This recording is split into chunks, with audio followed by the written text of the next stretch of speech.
परम सत्कारयोग गुरु प्यारी सात संगत जी, राधा स्वामी जी। सात संगत जी, बाबा जी के लिए एक एक सेवादार बहुत महत्वपूर्ण है जी। बहुत सारी संगत शायद सोचती होगी कि बाबा जी को शायद हमारी कोई परवाह नहीं, क्योंकि हम तो मामूली से सेवादार हैं। लेकिन संगत जी, ऐसा बिल्कुल नहीं है जी। जो संगत और सेवादार बाबा जी के साथ जुड़ गए हैं, बाबा जी के हुक्म में रहते हैं, बाबा जी उनसे बहुत प्रेम करते हैं जी। बाबा जी की नज़र में कोई छोटा बड़ा नहीं है जी। इस वीडियो का टाइटल देखकर आपको थोड़ी हैरानी हो रही होगी कि बाबा जी के ड्राइवर साहब उनसे किस लिए रूठ गए और फिर बाबा जी ने अपने रूठे हुए ड्राइवर साहब को कैसे मनाया। साथ संगत जी, वीडियो शुरू करने से पहले एक छोटी सी विनती है जी। वीडियो सुन लेने के बाद कमेंट में राधा स्वामी जरूर लिखा कीजिए जी। पढ़कर अच्छा लगता है। साथ संगत जी, एक बार बाबा जी के एक ड्राइवर साहब की रिश्तेदारी में से उनका कज़न भाई उनके घर आया। वो एक सत्संगी नहीं था, लेकिन वो ये जानता था कि ड्राइवर साहब बाबा जी के बहुत करीब रहते हैं। तो एक बार जब वो ड्राइवर साहब के घर आया तो उसने ड्राइवर साहब को कहा कि वो भी उनके साथ डेरे जाना चाहता है और डेरा घूमना चाहता है। तो ड्राइवर साहब ने उसको कहा कि डेरा कोई टूरिस्ट प्लेस नहीं है कि वहाँ घूमने के हिसाब से जाया जाए। डेरा एक परमार्थी स्कूल के जैसा है, जहाँ संगत सेवा करती है, सत्संग सुनती है। अगर तुझे सेवा और सत्संग के लिए चलना है तो बड़ी खुशी से मैं तुझे ले चल सकता हूँ। हमारे बाबा जी सेवादारों और संगत से बहुत प्रेम करते हैं, और अगर तूने वहाँ थोड़ी सी भी सेवा की तो बाबा जी की कृपा तुझ पर हमेशा बनी रहेगी, क्योंकि बाबा जी अपने सेवादारों द्वारा की जाने वाली सेवा का फल हर हाल में और किसी न किसी रूप में देते हैं। तो ड्राइवर साहब का कज़न मन में सोचने लगा कि डेरे जाकर थोड़ी बहुत सेवा भी कर लूँगा और सत्संग भी सुन लूँगा और बाकी का टाइम डेरे में घूम लूँगा। तो उसने ड्राइवर साहब को कह दिया कि वो वहाँ सेवा करेगा। फिर एक दिन ड्राइवर साहब अपने कज़न को लेकर डेरे में पहुँच गए और वहाँ सेक्रेटरी साहब से कहकर कज़न को सेवा पर लगा दिया। इनका कज़न वहाँ सिर्फ डेरा घूमने के उद्देश्य से गया था। तो ड्राइवर साहब के कहने पर कज़न भाई ने लंगर घर में सब्जी काटने और छीलने की सेवा पकड़ ली और लगभग 2 घंटे वहाँ सेवा की। और उसके बाद कज़न भाई अकेले ही डेरे को घूमने के लिए निकल पड़ा। डेरे की एक सड़क पर जब वो जा रहा था तो उसने देखा कि एक बहुत बुजुर्ग अम्मा थकी हुई हालत में एक साइड पर बैठी थी और उसकी तबीयत ठीक नहीं लग रही थी, और जो कि संगत के साथ आई थी लेकिन अपने परिवार वालों से बिछड़ गई थी। तो जब कज़न भाई को उस पर नज़र पड़ी तो वो इंसानियत के नाते दौड़कर अम्मा के पास गया। जब उसने देखा कि अम्मा थकी हुई लग रही है तो कज़न भाई अम्मा के लिए पानी लेकर आया। फिर अम्मा बोलने की हालत में आई। अम्मा ने बताया कि वो पिछले 2 घंटे से अपने परिवार को ढूंढ रही है, लेकिन संगत की भीड़ बहुत ज़्यादा है, इसीलिए वो अपने परिवार तक पहुंच नहीं पा रही है। तो कज़न भाई ने डेरे घूमने का प्लान कैंसिल करके अम्मा के साथ उसके परिवार को ढूंढना शुरू कर दिया और बहुत देर बाद भटकने के बाद अम्मा को उनके परिवार तक पहुंचा दिया। जब अम्मा अपने परिवार वालों से मिल गई तो अम्मा ने कज़न भाई के सिर पर हाथ रखते हुए आशीर्वाद दिया और कहा कि बेटा, बाबा जी की कृपा तुझ पर जिंदगी भर और जिंदगी के बाद भी हमेशा बनी रहे। इसके बाद कज़न भाई फिर से डेरे को घूमने के लिए चल पड़ा और दूसरे दिन फिर से कज़न भाई ने लंगर घर में सेवा की और 2 दिन के बाद ड्राइवर साहब को बोलकर वो वहां से वापस अपने घर लौट आया। फिर कुछ दिन के बाद एक बार ड्राइवर साहब घर गए तो जब कज़न को पता लगा तो वो उसी समय ड्राइवर साहब से मिलने के लिए पहुंच गया और कहने लगा कि मुझे आपसे बहुत ज़रूरी बात करनी है और मैं पिछले कई दिनों से आपसे मिलना चाहता था, लेकिन आप डेरे में थे तो मैं आपसे मिल नहीं पाया। ड्राइवर साहब कहने लगे कि ऐसी कौन सी ज़रूरी बात है? तो कज़न भाई कहने लगा कि जिस दिन मैं डेरे से वापस लौटा था तो एक दिन में पाठ कर रहा था, ईश्वर की याद में बैठा हुआ मेडिटेशन कर रहा था और अपने ध्यान को लगाने की कोशिश कर रहा था। कुछ देर के बाद मेरे ध्यान में आपके डेरे वाले बाबा जी आ गए और उनको देखकर मैं हैरान हो गया और वो कहने लगे कि बेटा, तू मेरी रूह है और तेरे आखिरी समय में मैं ही तुझे लेने आऊंगा। इतना कहकर वो चले गए और अब मैं जब भी मेडिटेशन करता हूँ तो तुम्हारे बाबा जी मेरे ध्यान में आ जाते हैं। मुझे समझ नहीं आ रहा कि ऐसा क्यों हो रहा है। मैं तो डेरे पहली बार गया था और तुम्हारे कहने पर वहां मैंने सेवा कर दी थी और 2 दिन के बाद मैं वापस लौट आया था। अब अपने कज़न की ये बात ड्राइवर साहब ने सुन तो ली, लेकिन उन्हें बड़ा अजीब लगा और वो उस पूरी रात सो नहीं पाए और जब दोबारा से डेरे में अपनी ड्यूटी पर गए तो इस बार ड्राइवर साहब के हाव भाव बदले हुए थे। पहले बाबा जी से खुशी से बात करने वाले ड्राइवर साहब अब बाबा जी से नाराज हो गए थे। बाबा जी जो कुछ भी पूछते ड्राइवर साहब सिर्फ उतना ही जवाब देते जितना जरूरी हो। अगले ही दिन बाबा जी ने ड्राइवर साहब को डेरे में किसी जगह पर जाने को कहा तो ड्राइवर साहब ने बाबा जी को गाड़ी में बिठाया और चुपचाप गाड़ी चलाने लगे। बाबा जी समझ तो चुके थे कि जरूर कोई बात है, तो बाबा जी ने पूछा कि क्या हुआ, क्यों रूठा हुआ है मुझसे? तो ड्राइवर साहब ने कोई जवाब नहीं दिया। बाबा जी ने फिर से पूछा, भाई क्या गलती हो गई मुझसे जो मुझसे नाराज होकर बैठा है?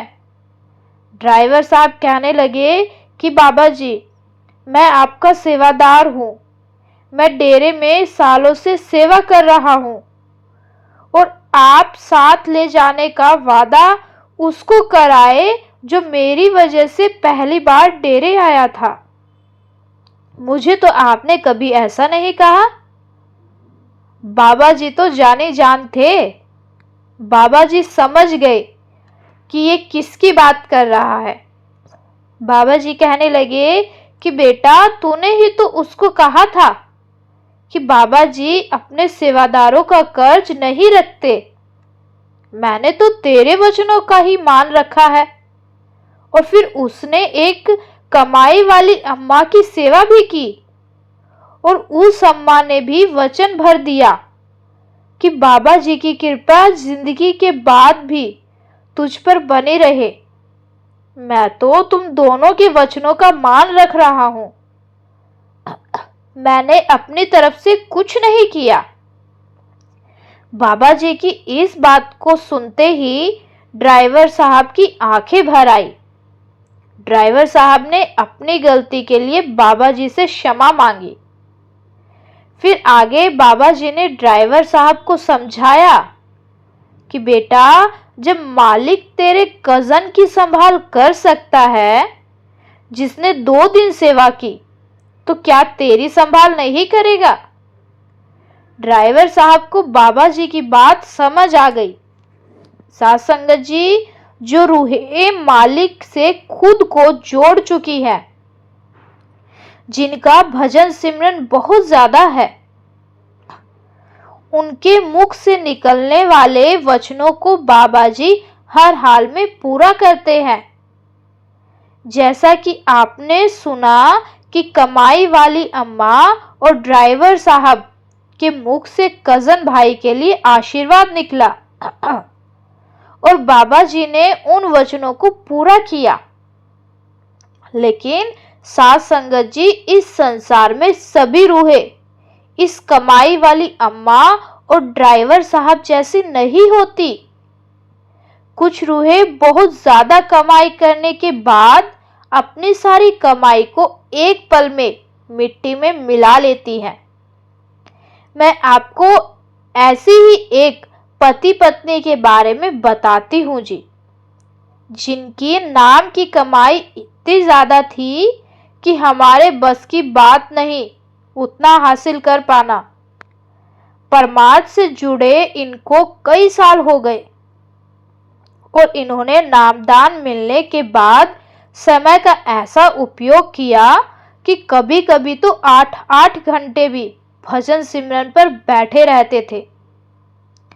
उस समय ये हिमाचल के कुल्लू के पास कहीं रहते थे और इनका बचपन से लेकर जवानी तक सब वहीं बीता था। और समय बीतता गया और इन दोनों ने अपनी पारिवारिक जिम्मेदारियों को निभाते हुए बुजुर्ग अवस्था में कदम रख दिया। बच्चों की शादी हो गई और अपने बच्चों की नौकरियों के कारण ये दोनों पति पत्नी कुल्लू से चंडीगढ़ में और फिर दिल्ली में शिफ्ट हो गए। लेकिन जब बच्चों के परिवार अच्छे से सेट हो गए तो बुढ़ापे की उम्र में आने के बाद दोनों ने सोचा कि पहाड़ों में जाकर एकांत में अपने पुराने घर में रहेंगे। तो ये दोनों फिर से कुल्लू में अपने घर में रहने लगे।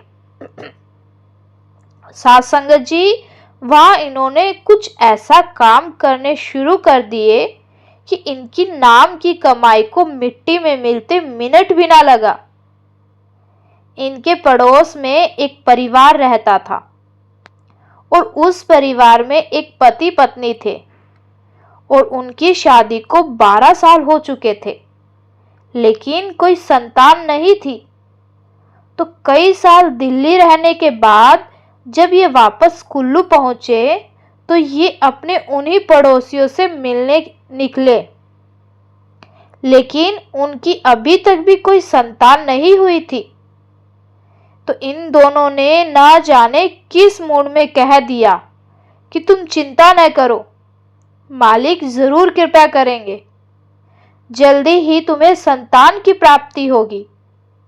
इन्होंने उस समय तो सिर्फ आशीर्वाद देने के हिसाब से वचन कहे थे, इससे ज्यादा इनका दूसरा कोई इरादा नहीं था।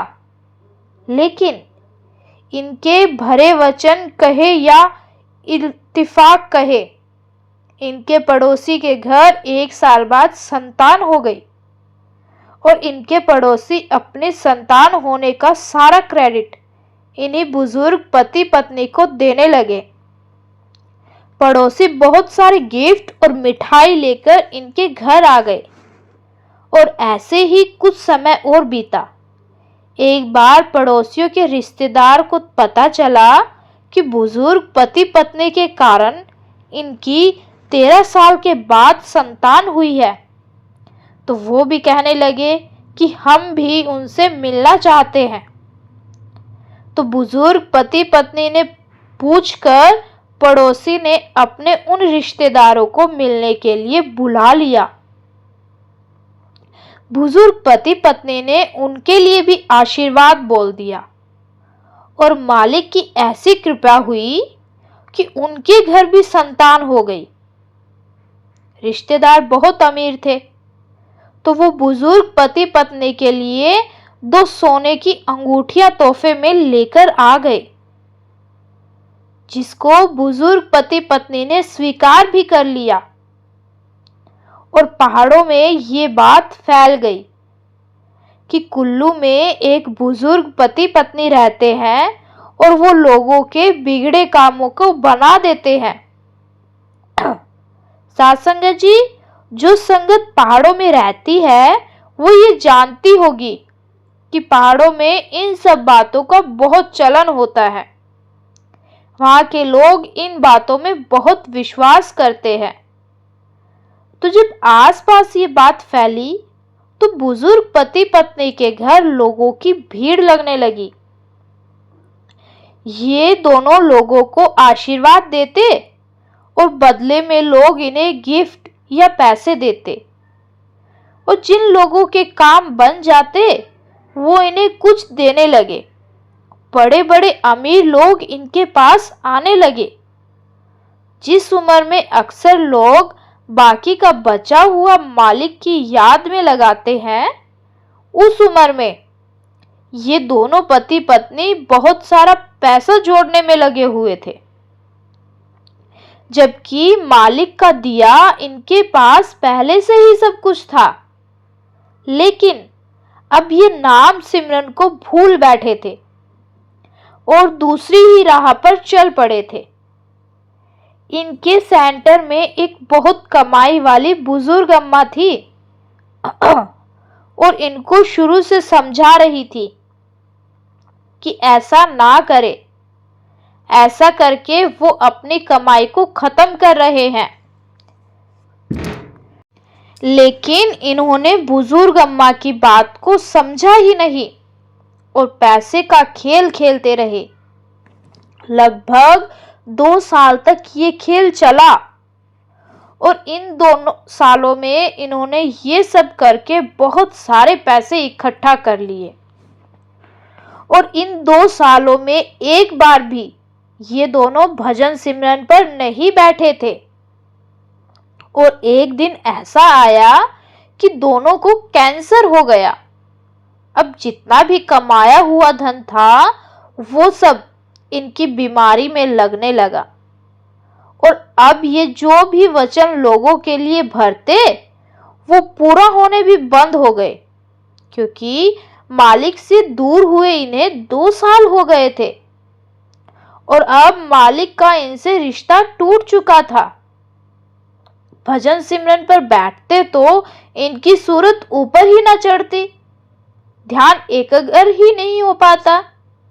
इधर कैंसर जैसी बीमारी की टेंशन अलग से हो रही थी। धीरे धीरे कैंसर के कारण इनकी हालत बहुत खराब होने लगी। और एक दिन वही बुजुर्ग कमाई वाली अम्मा इनसे मिलने इनके घर आई। अम्मा को देखकर दोनों रो पड़े और दोनों अम्मा से पूछने लगे कि हमने इतना भजन सिमरन किया और आज हम दोनों को ये मिल रहा है, ऐसे दिन देखने पड़ रहे हैं। तो अम्मा ने समझाया कि आपने अपने नाम की कमाई का गलत इस्तेमाल करना शुरू कर दिया। बाबा जी हमेशा समझाते हैं, जो मिल रहा है उसको हजम करना सीखो, और आप दोनों ने उसको बेचना शुरू कर दिया और मालिक से खुद को दूर कर लिया। आप दोनों की किस्मत में कैंसर तो लिखा ही हुआ था, लेकिन क्योंकि आपकी नाम की कमाई बहुत ज्यादा थी तो मालिक ने कैंसर जैसी बड़ी बीमारी को किसी छोटी मोटी बीमारी देकर निपटारा करवा देना था। लेकिन आप दोनों ने अपनी कमाई को ही खत्म कर लिया, तो आपके हिस्से में लिखा कैंसर अब आपको भोगना पड़ रहा है। आगे अम्मा ने समझाया कि मैंने आप दोनों को बहुत मना किया था कि आप ये सब ना करें, लेकिन आप नहीं माने। लेकिन अभी भी आप भजन सिमरन करना शुरू कर दो। धीरे धीरे मालिक की कृपा फिर से होने लगेगी। मालिक बड़ा ही दयालु है, सबको माफ कर देता है। अम्मा की बात सुनकर बुजुर्ग पति पत्नी ने ज्यादातर समय भजन सिमरन में लगाना शुरू कर दिया और मालिक की कृपा हुई और धीरे धीरे दोनों ने बीमारी से रिकवरी करना शुरू कर दिया। और जब ठीक हो गए तब दोनों ने सेंटर पर जाकर सेवा भी शुरू कर दी। साथ संगत जी, किसी को आशीर्वाद देना कोई गलत बात नहीं है, लेकिन आशीर्वाद को बेचना सबसे गलत बात है। पहली वाली घटना में ड्राइवर साहब और डेरे में गुम हुई बुजुर्ग अम्मा ने कजन भाई को जब वचन कहे तो उनका मकसद उन वचनों के बदले कुछ लेना नहीं था। लेकिन दूसरी वाली घटना में बुजुर्ग पति पत्नी ने वचनों को बेचना का बिजनेस शुरू कर दिया, जिस वजह से उनकी नाम की कमाई मिट्टी में मिल गई। इसीलिए तो बाबा जी समझाते हैं कि अपने सेवा पर और भजन सिमरन पर मन में कभी भी घमंड नहीं लाना चाहिए। जो कर रहे हो अपने लिए कर रहे हो।